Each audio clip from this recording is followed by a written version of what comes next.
Pick up ব্যাখ্যান ধরে টান দিলাম, পাহাড়টার উপরে শিক্ষায় বললাম। বন্ধুজন পাহাড়ের উপরে গাড়ি টান মারছে, আধা ঘন্টা আকাশে উঠছি, তারপর সে মাটি তাইলাম।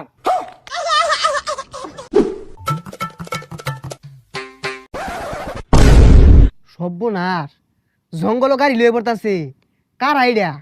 চিনা চিনা লাগতাছে। বন্ধু, এত বড় গাড়ি চালাস কেমনে? আরে মামা কি কর চালাই কেমনে বেটা? আরে বিমানের লানা চালাই। আমার সুমু রাস্তার মধ্যে ইয়া বড় পাহাড় না রে। পরে কি হলাম, গাড়িটা 9টা গিয়ার হালায়া পিক আপ ব্যাখ্যান ধরে টান দিলাম, পাহাড়টার উপরে শিক্ষায় বললাম। কি কস? পাহাড়ের উপরে গাড়ি আই পড়ছে। বন্ধু, তুই তো সাইকেলই চালাই পাস না, তে গাড়ি কেমনে চালাস? বন্ধুজন পাহাড়ের উপরে গাড়ি টান মারছে, আধা ঘন্টা আকাশে উঠছি, তারপর সে মাটি তাইলাম।